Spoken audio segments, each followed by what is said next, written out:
My name is Uma Thurman, and I'm 27 years old. 3 years ago, my sister told our parents that I'd been fired from my residency at Johns Hopkins for falsifying credentials. She didn't tell them I was actually the top resident in my surgical program. She told them I was a liar and a fraud. That single lie cost me my entire family, my inheritance, and nearly cost me my career. I found out about it on a Tuesday morning when I tried to video call my mother. The number was blocked.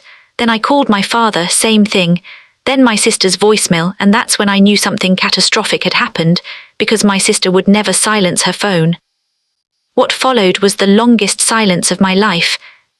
Before this, I need you to understand something about my family. We weren't poor, but we were poor in attention. My parents had resources, but they distributed them like rationed goods, and my sister Monica always seemed to have an endless supply. She was the daughter my mother wanted, charismatic, social, effortlessly charming. She could walk into a room and people turned toward her like she was emitting light. I was the daughter my parents tolerated between Monica's performances. I grew up watching from the wings. At science fairs, I'd present some elaborate project, a working model of the circulatory system built from PVC pipe and food coloring, and my parents would attend, sit in the back row and clap when it was over. At my high school graduation, I was salutatorian. My mom wore sunglasses indoors, but when Monica got accepted to Columbia, a school she chose because her boyfriend was applying there, my parents threw a party. They hired a caterer. My mother cried. I learned early that I wasn't the kind of daughter who generated pride. I was the kind who generated relief, the kind you could ignore when something more interesting walked into the room. So I stopped performing for my parents. Instead, I performed for myself. I became obsessed with becoming someone who couldn't be ignored, not because they'd see me, but because I'd see myself. Medical school was where this obsession crystallized. I remember the acceptance letter to Johns Hopkins arriving on a Thursday in April. My hands shook opening it. I read it 3 times to make sure it was real. Then I called my parents. My mother was in the middle of something. I could hear her irritation at the interruption. "That's nice, honey. Can I call you back?" My father said, "Good job, work hard." Monica wasn't home. She was at a yoga class or a brunch or somewhere that mattered more than my phone call. But for the first time in my life, I didn't need their enthusiasm. I had my own. I was going to Johns Hopkins. I was going to become a surgeon. And somehow, the fact that they didn't seem to care about my achievement made me care about it more fiercely, like it was mine in a way their validation could never have made it. Medical school nearly killed me, not metaphorically. I lost 30 pounds my first year. I had stress-induced tachycardia that sent me to the ER twice. I failed my first surgery rotations practical exam and had to retake it. But I also loved it in a way I'd never loved anything, with the kind of pure, undivided devotion that only comes when you're building something entirely for yourself. I called home once a month, on Sundays at 6 p.m. like clockwork. My mother answered half the time. My father answered maybe 30%. Monica was rarely there. That's when things began to shift. Somewhere in my 3rd year, I matched into Johns Hopkins for my surgical residency. It was a dream program, top-tier, competitive, the kind of program that determined whether you'd end up at a prestigious hospital or somewhere less fortunate. When I told my parents, something in my mother's voice changed. It wasn't pride, it was interest, like I'd suddenly become a piece on a board worth playing. "Johns Hopkins," she said slowly, "that's impressive." And I felt something dangerous. I felt seen, not loved but seen, and I was so starved for it that I confused the two. During that phone call, I made a mistake. I told her things I'd never told anyone. I told her about the brutal attending physician who'd reduced me to tears in the middle of an OR. I told her about the overnight shifts that lasted 18 hours. I told her about the patient who died on my watch, even though every decision I made was correct, even though my supervising surgeon commended my composure. I was vulnerable. I was finally letting her into the parts of me that mattered. I was feeding her ammunition. Monica somehow had been listening. I found out later, much later, that she'd been visiting home while I was in my surgical rotations. She'd positioned herself in the kitchen, ostensibly making tea, while I spilled my guts over the phone to our mother. And what she heard wasn't an achievement. What she heard was ammunition, a weapon she could use to make sure that the invisible daughter remained invisible. The lie happened in late August, 3 weeks before my PGY 1 year was supposed to begin. I know this because I received a call from my program director, Dr. Marcus Chen, on a Tuesday at 7:33 a.m. I remember checking the time, thinking it was unusual for him to call so early. Uma, he said, and his voice had changed. It had that careful, official tone people use when they're about to tell you something terrible.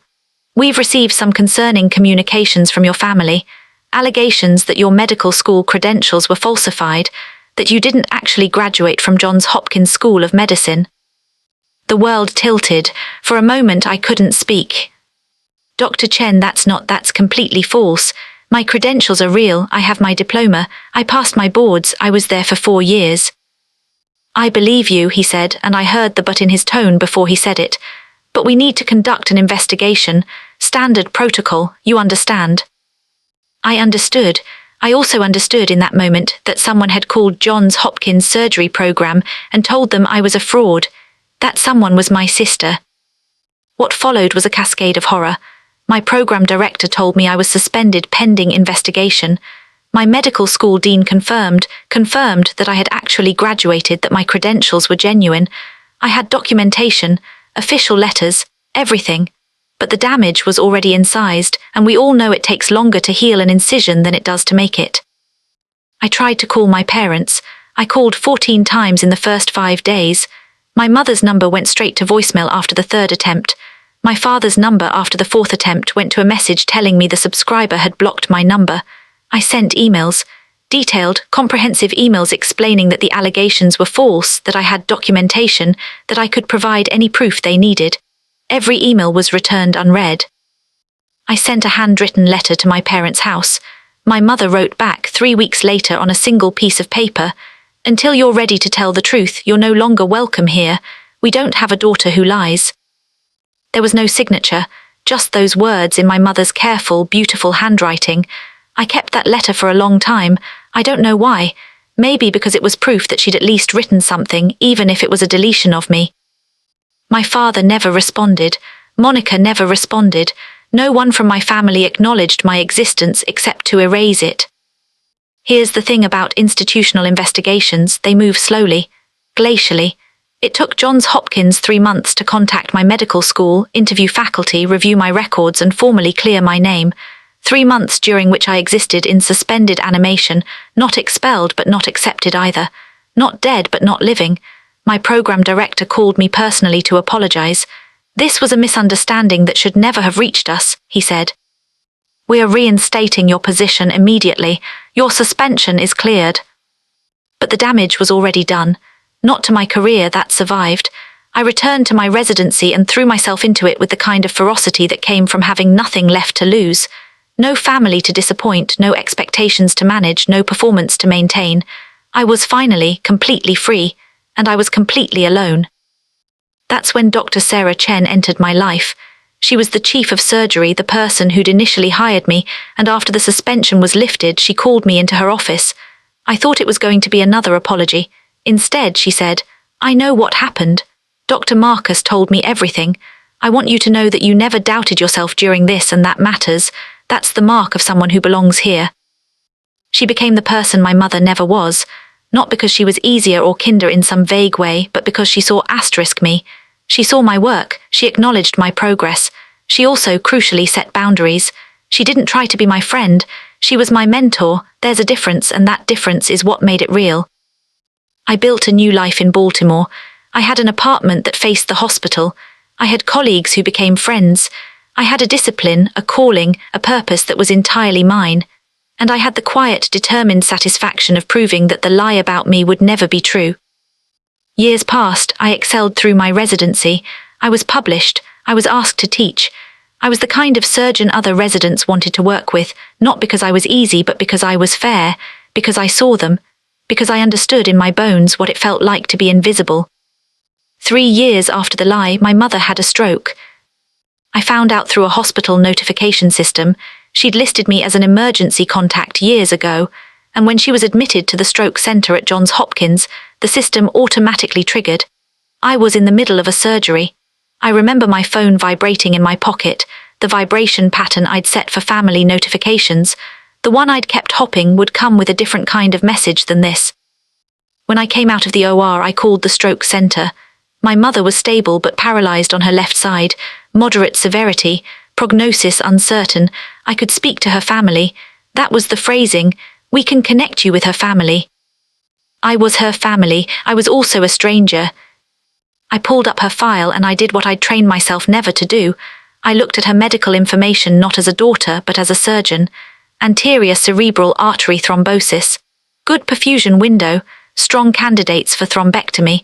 But she'd need a neurologist and she'd need it today. And I realized in that moment that my mother's survival depended on people who didn't know who she was, who didn't carry the weight of her choices, who would simply do their jobs because it was their jobs. I realized that I could walk away, that I could let her lie in that bed and wait for the next available neurologist, and it would be medically sound. It would be humane. It would also be a choice, and I'd never been someone who made choices lightly. I pulled up the contact information for the head of neurology. I called him directly. This is Dr. Uma Thurman from surgery.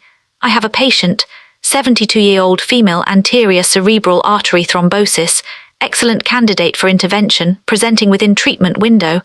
I need your best neurologist and your fastest team. I'm personally verifying the procedure. He didn't question me, because I didn't sound like someone who could be questioned. I sounded like someone who knew exactly what they were asking for and why. When I arrived at my mother's room, I wasn't her daughter. I was a surgeon in a white coat, and I was there to verify that everything was being done correctly. My mother was awake, but the left side of her face was slack. When she saw me, something moved across her features, recognition, confusion, maybe shame. Her eyes filled with tears, but she couldn't move to wipe them. Mrs. Thurman, I said, and I used the careful, professional distance I'd learned over thousands of patient interactions.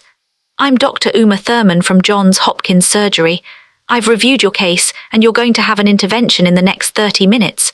We're confident in the prognosis, and I'll be monitoring the procedure personally. She tried to speak. Her words were slurred. I didn't look at her directly. I looked at her scan, at her vitals, at the data that made her a patient instead of my mother. The neurologist who came in was Dr. Aisha Patel, someone I'd worked with before. She nodded at me professionally and began her own assessment. She didn't ask why I was there. She assumed I was there because of my expertise, not because of my family. And I let her assume that because it was easier and because it was true. The procedure took 45 minutes. I stood in the observation room and watched them navigate the catheter through my mother's brain while she was awake and answering questions. Can you move your fingers? Do you feel this? Say your name. I watched the clot dissolve. I watched the color return to her scan as blood flow was restored. My father arrived while she was still in recovery. I was standing outside her room reviewing her post-procedure images when he turned the corner. He stopped. I watched him see me. I watched him decide what I was, a doctor, not his daughter. I'm Dr. Thurman, I said before he could speak. Your wife had a successful thrombectomy. The procedure went well. Her prognosis is good. You can see her in recovery in about 30 minutes. He opened his mouth. I could see him assembling the words to say my name, really say my name, not the version of it he'd erased from his voice 3 years ago. I turned back to the image on the screen. The neurologist will explain the post-procedure protocol, I continued. She'll need comprehensive rehabilitation. I'd recommend reaching out to our rehab coordinator. The number is on the discharge packet. Uma, he started. But I was already walking, and he was in a hospital where I was the authority, and my white coat was armor he couldn't penetrate. I don't know when Monica came to Johns Hopkins, but I know she was there because I was there, and the universe had finally arranged itself in a way that made her impossible to avoid. I was rounding on post-op patients. My mother was on my surgical service, which I could have recused myself from but didn't, because that would have been running, when I saw her in the hallway with my father. She looked smaller than I remembered. Not physically, she was actually more put together, in that curated way she'd always been, but something essential seemed diminished, or maybe I'd just finally grown large enough that she couldn't block my light anymore. She saw me coming and froze. My father turned. I continued toward them because stopping would have given her power.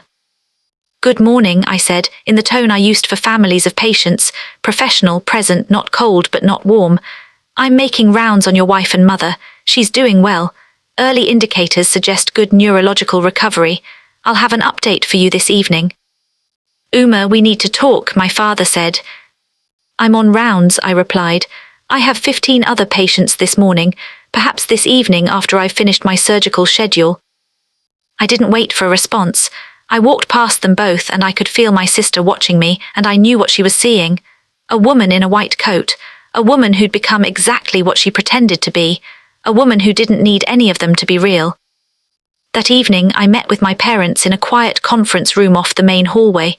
My sister was there too. I sat across from them at a table designed for delivering bad news, and in a way, that's what I was doing. I called 14 times, I said. The first 3 went to voicemail. By the 4th, your number was blocked, Dad. I sent detailed emails explaining that I had been cleared, that the allegations were false, that I had documentation from Johns Hopkins confirming everything. Mom, you returned them unopened. I sent a handwritten letter. You wrote back saying I was a liar. I was speaking to them the way I spoke about a patient's timeline of symptoms, not with anger, with precision. Meanwhile, I continued, I was investigated by my program. I was suspended for 3 months while they verified that I actually graduated from medical school. I was humiliated in front of my colleagues. I was removed from patient care, and I was isolated from my family. My mother had tears running down her face. My father was pale. I didn't come home, I said, not because I didn't want to, because I didn't need to. I built a life that didn't require your approval. I became someone anyway. Uma, we didn't know, my father started. You didn't ask, I said. That's the thing, you were contacted with allegations and you didn't ask me. You blocked my number before you even called to ask if it was true. You made a decision based on information from someone who had always been jealous of me, and you made it fast enough that it never occurred to you to verify. Monica had been silent, but at this she looked up, and I saw something in her expression that I hadn't seen before, shame, real burning shame, not the performing kind, the kind that comes when you finally understand the size of what you've done. I want to say something, she whispered. I looked at her and waited. I told them, she said. I called the program director and told them you'd lied about your credentials. I told them you'd forged documents. I told them everything I could think of that might. She broke off and her voice cracked. I did it because I was jealous, because you finally had something that was yours and everyone was focused on you for the first time, and I couldn't stand it. The admission hung in the air like something physical. I didn't even know if it would work, she continued. I thought maybe they'd just laugh it off, but they didn't. And then everyone was acting like you were this criminal, like you'd lied your way into Johns Hopkins, and I kept thinking someone would find out it wasn't true. But nobody did, because you actually had the credentials. You actually were who you said you were. And so you let me hang, I said, for 3 months while they investigated. I wanted to tell them, Monica said. I wanted to call and say I made a mistake, but I was too scared, and then it became too late. And then you just came back from it like it hadn't destroyed you, and I didn't know how to undo it. I could have destroyed her in that moment. I had the tools, the moral authority, the evidence of my innocence, the fact that I'd already survived what she tried to bury me with. I could have made her understand the full weight of what she'd done, the terror I'd felt, the months of uncertainty. Instead, I did something unexpected. I told them the truth. It did destroy me, I said quietly. For a while, I didn't sleep for weeks. I was terrified that the lie would stick, that I'd be defined by someone else's jealousy. I built an entire life in the space where I thought you would be. I found mentors who didn't abandon me. I found a purpose that didn't depend on your approval. I survived. My mother made a sound, not quite a sob, something more complex. I'm not sure I forgive you, I continued, looking at all 3 of them. But I understand you now, and that's something different. Understanding doesn't mean I have to invite you back into my life the way you were. It means I can look at you and see that you're human, that you made a terrible decision, and that you have to live with that. My father reached across the table toward me. I didn't pull away, but I didn't meet him halfway either. He let his hand drop. What do we do now? My mother asked. Her voice was thin, fragile. Now, I said, you do the work. You go to family therapy. You help Monica understand why she did this, and you figure out why you chose to believe the worst about me so quickly. You show me, through consistent behavior over time, that you see me as something other than a function. You don't get to decide if I forgive you. You just get to work. For how long? Monica asked. As long as it takes, I said. But I'll tell you this, you've used up your allowance of betrayal with me, not because I'm cruel, because I love myself more than I love the idea of being loved by you. What followed was not a reconciliation, it was a renegotiation. My parents entered therapy. My mother, once she was physically recovered, entered family therapy with all of us. Monica saw a therapist individually. My father learned to ask permission before calling instead of just showing up. My mother learned to listen instead of immediately providing solutions. They were awkward about all of it, stumbling, uncomfortable, uncertain. 6 months after my mother's stroke, my parents asked if I would come to dinner. Not to my childhood home where the silences would be too loud, to a restaurant, neutral ground. I almost said no, but something made me say yes, maybe curiosity, maybe the first small green shoot of something I didn't want to name yet. The restaurant was a quiet place with careful lighting. There were 4 place settings, mine, my parents', and one for Monica. When we all arrived, there was an awkwardness that settled over the table like a physical thing. My father ordered wine. My mother asked me about work. Monica didn't speak much. We ate, we talked. It was stilted and strange and sometimes painful, but it was real in a way our family had never quite been. And toward the end of dinner, my mother reached across the table and took my hand, not possessively, not like she was claiming me, like she was asking permission to hold something precious. I let her. "I see you now," she said. "I'm sorry it took me this long." I squeezed her hand, not because I forgave everything, but because she was trying.